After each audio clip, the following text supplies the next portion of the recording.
Since the second generation Mazda CX-5 was introduced to the Australian market way back in 2017, buyers have snapped up around 165,000 of them, which in our tiny little market is quite a significant deal.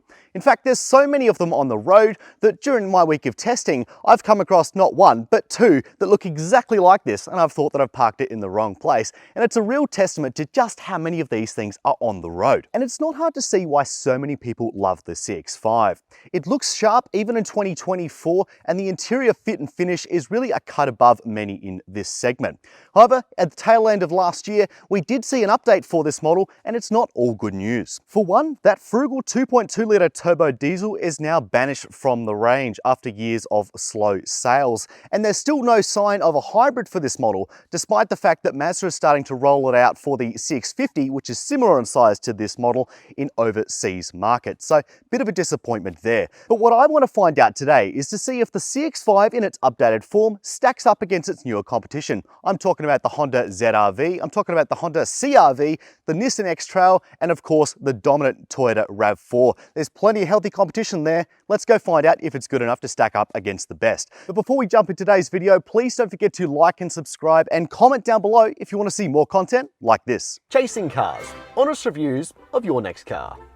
Brought to you by With me today is the very top spec Akera, and specifically with the 2.5-litre turbocharged petrol engine. We're going to get to that engine a bit today, but for now, just know that it's fun. In this configuration, it's going to cost you about $55,000 before on-road costs. So what changes have we seen on the CX-5 range? Well, it's not too many actually. On the GTSP grade and the Akera I've got with me today, we've got this nice new grille, stands out, looks all very lovely, and adds more of a newer look to what is evidently an aging model.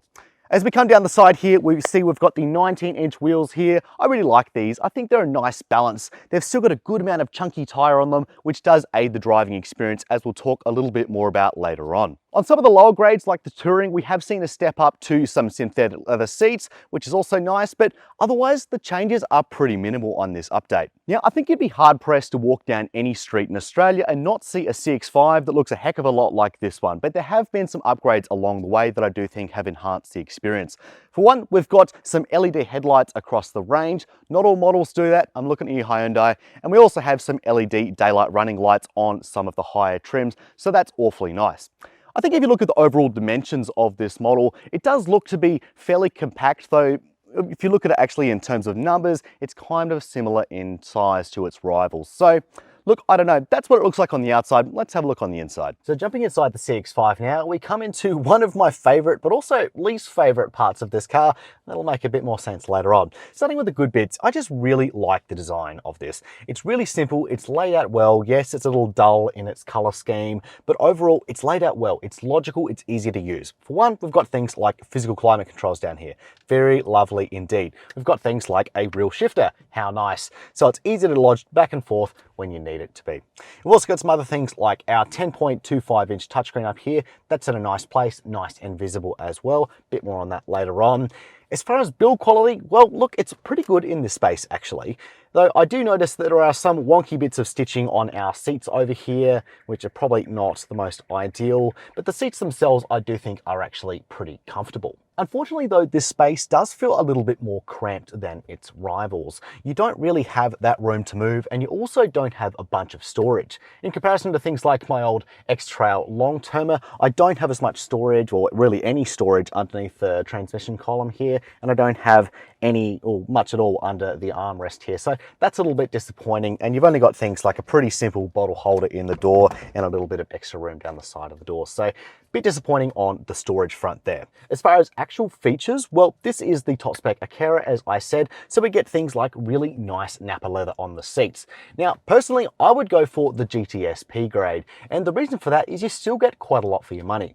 You do get things like some genuine leather on the seats. You also get the 10-speaker Bose stereo, which I do think is quite nice indeed, and you get heated seats. So, you know, ticking all the major boxes, I think, as far as livability when it comes to your daily driver. In saying Saying that though, you do get some worthwhile goodies when you step up to the Akera. For one, you get some ventilation on the front seats, very, very nice feature, and not something that all rivals out there offer.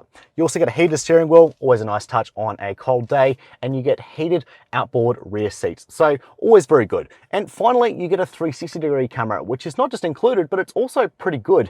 I would like to see that trickle down onto the lower grades though, because I do put the 360-degree camera in the camp of safety features. There are some signs that the cabin space is getting a little bit old, and you see it in the fine details of this vehicle. One of them is the storage, as I said before, but also this sunroof here. Most rivals in this segment will have a panoramic sunroof option, and unfortunately that is not the case here, though it does pop open, which is nice to get a little bit of airflow in the car. The other is this wireless phone charger here, and you can see it when you put a phone here, and it's not very well designed because as soon as you go over a major bump, it slips down. Not very well designed at all.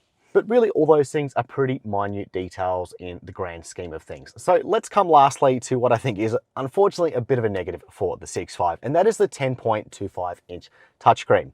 Mazda continues to persist with this idea that we should not be using touchscreens while driving, and while I do agree with that in principle, in reality I think it ends up being more of a distraction. So this does have the ability to be a touchscreen when you've got it in park and you've got the electronic brake locked on. Unfortunately though, when you put it into drive, the only way you can interact with it is to use this circular knob. Now I love the ability to have both, but unfortunately when using this on the move, I spend way more time looking at this screen than I otherwise would if I could quickly go here and adjust my multimedia screen. And it also just kind of overlooks the fact that passengers are often the ones who are putting in sat-nav details, who are fiddling with music, so they just get blocked out altogether as well. And even when they do have all the time in the world being the passenger to fiddle away with the knob, it's still a very frustrating experience. So definitely some improvement could be made there. Jumping in the back seat of the CX-5 is a bit of a mixed bag. I'm 6 foot tall, and sitting here, look, I definitely think I would have more space sitting in the back seat of its rivals. My knee room isn't all that great. I've got a good amount of toe room, and my legs are fairly comfortable. I can kind of move around behind my own driving position. But yeah, certainly the space could be better. The seats themselves are fairly comfortable. I've got a good amount of bolstering, but not so much that it's difficult to get in the car. And there are a few amenities that do make life a little bit easier. We've got these air vents down here, though I do think they could probably sit a little bit higher above knee level so they get more on your face and not so much on your knees. And if I fold down this armrest here like so, it's really nice and squishy actually. I quite like that. We reveal that we do have 2 cup holders here, and we also reveal that we've got these nice outboard rear heated seats, which are very lovely and included on the top spec grade only. If I reveal this part, we also have a nice little staging area with some USB ports. So that's nice little touches from Mazda there, certainly. However, I would expect in the very top grade that we would have things like privacy glass in the rear here, or even some pull-up sunshades. You can buy some extra sunshades for about $220, but they don't have the ability to go up and down. They're just sort of pushed in like you would with an aftermarket accessory. So a little bit disappointing, I think. So that's the back seat, but what is it like once you shove some baby seats into it? Well, let's start at the very beginning. How wide does the door open? Good news here is the answer is very. It really gets out of your way, and that is just fantastic. I'll pick up our Chasing Cars rearwards facing baby seat now, and I'll put it in like so. The process itself is really easy, of course. It's an SUV, it sits nice and high. However, there is unfortunately a lot of compromise to the front passenger there, and I really don't think I'd have a chance of trying to get it behind my own sitting position. So unfortunately, that is ultimately a bit of a down mark for the CX-5. Coming around to the boot now, we open up the power tailgate, lifts up like so. Geez, it takes its sweet time about it though, doesn't it? And we reveal a 438 litre boot. Gotta say, this is not a strong point for the CX-5. It's a pretty small boot in segment. Yes, it does expand to about a bit over 1,300 litres when you put the back seats down, but for now, this is the space you get. So let's have a look at it. So we've got a 12-volt socket up here. We do have 4 tie-down points. That's very lovely. And one of the things I do like about this space is, well, for one, we've got this cargo blind that gets up and out of the way, and it lifts with the door. Fantastic stuff, Mazda. We also have something I haven't personally seen on a car before, which is the ability to independently flip down the center seat in the back seat here. Absolutely fantastic stuff. And if we want to do each individual seat, we can just pull that tab there or that tab there. Fantastic stuff, Mazda. I should also mention that under the floor here, we have a space saver spare. Not a full size, but still pretty good considering a lot are abandoning that option in this segment. But while this space is very smart, I do think that its size just needs improvement. Personally, I was using this one over the Easter long weekend, 3 adults and 1 rearwards facing baby in a baby seat, obviously. And after I put the pram in here, and I've only got a small single pram, it wasn't big enough for me to put it in long ways. I had to put it in sideways. You add 2 deck chairs and I was completely maxed out. And personally, for a family car, that's really not big enough for the everyday needs. At least that's my opinion. Yeah, ultimately, this is a family SUV, so it is important that it's affordable to run. And I gotta say, this is not the CX-5's strong point. So in this Akera grade, you're offered a choice of 2 different engine options. You've got the 2.5 litre naturally aspirated engine and the 2.5 litre turbocharged option, which I have with me here today. So on those 2 engine options, the first one, the 2.5 NA, has a claimed consumption of 7.4 litres per 100 Ks. This one is 8.2 litres per 100 Ks, and I really do wish that I got anything like those numbers, because I certainly haven't during my week of testing. I've been seeing around 11.2 litres per 100 Ks, and in my urban driving, it's been as high as 15 litres per 100 Ks. It's really not acceptable kind of numbers from a family SUV. And it's the same sort of places I take every other model, and honestly, I was expecting a significantly better result than that one. The one saving grace is that this uses 91 octane fuel, so at least it's fairly cheap in comparison to those that do need 95 and 98 octane fuel. But that fuel consumption that we've seen during our test makes it even more of a tragedy that they've since killed the diesel option. Not only was that personally my favorite engine due to how smooth and fun it was to drive, but also the fact it was really quite frugal. Such a shame, really. In terms of other parts of the ownership experience, this is a Mazda, so it's a 5-year unlimited kilometre warranty, and the cap price servicing is for that length as well. Service intervals are every 12 months or every 15,000 Ks, and over 5 years, you're going to be paying $2,505, which notably is about $390 more expensive than the naturally aspirated version. So what is the Mazda CX-5 like to drive? Well, the good news is this is absolutely a real strong suit for this model, and it's in a number of different situations that it really shows this strength. For one, I think it's really notable that during my time driving this week, I've gone in multi-story car parks, really tight back roads and things like that, and not once have I really stopped to think about the size of the vehicle. The combination of some pretty good visibility, some nice big mirrors, you don't really have to think about where you place this car on the road, and I won't say that for all of its rivals. It's pretty interesting because when you look at the actual dimensions of this vehicle, it's not all that much smaller than its rivals. Sure, it's a little bit shorter and a little bit narrower, but nothing all that meaningful. So what Mazda has managed to do with the feedback from all its controls and also the visibility is really quite excellent. One thing that is a bit of a hampener on the visibility, I will say, is the fact that Mazda persists with this hyper zoomed in side mirror on the driver's side here. The idea, of course, that you're able to see a bit further back and you can see oncoming cars, and that is nice, but I did find myself in a situation this week where I was in the leftmost of 3 lanes and I couldn't see a vehicle which was in the rightmost of those 3 lanes coming towards me, where I normally am able to see that in other vehicles. And personally, I'd much rather be able to see what the car a few lanes over is doing rather than if the guy who's 3 car lengths back has had a fresh shave this morning, but you know, that's just my personal opinion. It's also quite notable that in a bit of a contrast to its CX-60 sibling, the ride is really quite good. Well, that was true at the time of filming this video. However, since then, Mazda has gone back to the drawing board on the CX-60's ride and handling and improved it overall, which you can see in our separate video. But for now, let's get back to the CX-5. Yes, it does have a firm undertone, which is common among all Mazdas, but it's not uncomfortable. You know, like I was never really hitting bumps this week that I thought, oh, you know, that was really quite uncomfortable. Yes, I did notice them, and no, this isn't an S-Class, but I'm not really expecting that from a car at this price point. And I do think it hits a really nice balance in this model. I do think that partly owes to those big chunky wheels on here, which also hit a nice balance between some nice looks and that additional ride comfort. So that's the sensible stuff out the way. Let's get into the fun factor. The CX-5 is well known as being a fun vehicle. The chassis has got so much talent in it and it drives a lot like a big hot hatch. Many people have said that in the past, not just me, and for good reason.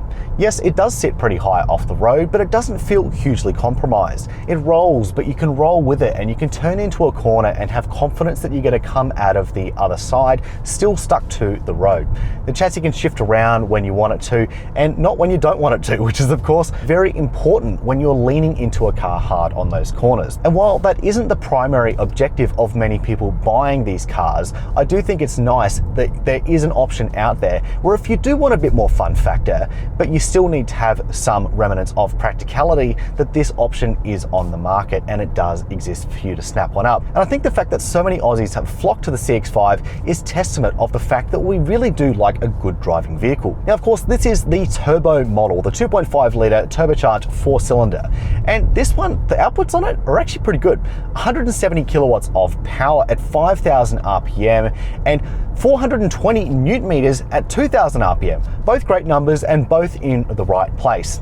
I think it's interesting that although this is a turbocharged engine, it does quite like to rev this one. So it means that you do get that instant shove of torque down low, and then when you rev it out, it sounds pretty good actually for a 4-cylinder and just keeps going. So full marks for Mazda there. Now this one has a 6-speed automatic transmission. It's the only transmission you can get for this one anymore. They've gotten rid of the manual, unfortunately, but that's just the way buyer tastes are nowadays. And for an SUV, I think it suits its driving demeanor a lot better anyway. And as usual with a good transmission, I think the biggest compliment that I can pay to it is the fact that, well, I didn't really notice it at all. It just does its job and it stays out of your way. And it does hold on to those gears when you're leaning on the accelerator a bit better. So that's certainly very nice to have.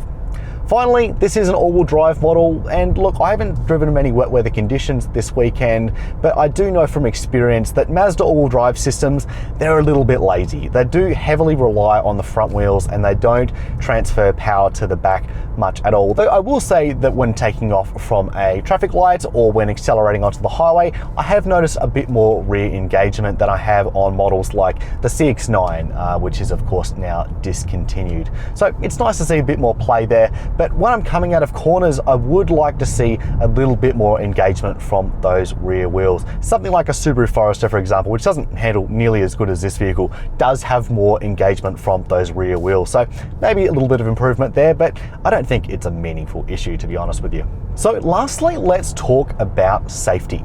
Now, this is a bit of an interesting one, of course, because as of 2024, the safety rating for this model has since expired. That's what happens when cars get a little bit old, unfortunately. And the reason for that is, of course, because ANCAP wants to keep their scores meaningful, and when they upgrade them every few years, we want to make sure we're comparing apples to apples. And I suppose from a buyer perspective, it is a little bit disappointing though that this doesn't have a current rating. It'd be great to see if Mazda went and tested this again, for example, but I don't think that's going to happen. Because if you're looking for something, for example, which does have the best child protection rating, you're not going to be able to go and compare that. But ultimately, I do think that that is a negative on the Mazda side, and it shows that it is high time for it to be replaced.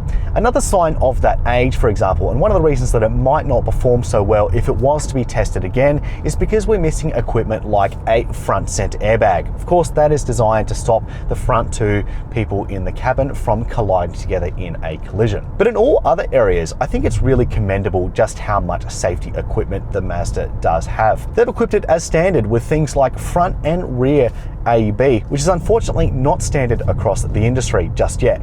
We also have things like front and rear parking sensors on some of the higher grades, and we've got a 360-degree camera on the Akera, as I said previously. We've also got rear cross-traffic alert, and between, I think, those things, it does show a good range of coverage of the safety features in this car. And look, if you aren't looking to snap this one up as a family car, it is unfortunately a bit of a negative, the safety front, but I don't think it's something that would entirely turn me off this model. A few years ago, Mazda decided seemingly out of nowhere that it was going to launch itself into the premium SUV space.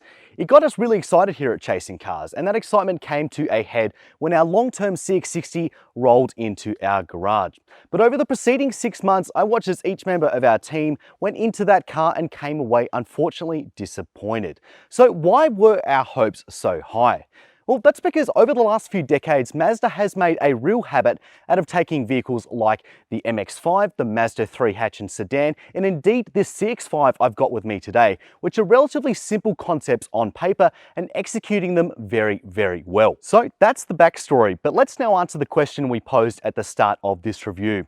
Is the Mazda CX-5 a good family car to buy in 2024? Well, yes, but increasingly less so in the face of newer and incredibly tough competition. The Mazda CX-5 remains a bloody good thing to drive. I still think it looks really good as well, and that interior fit and finish is just fantastic.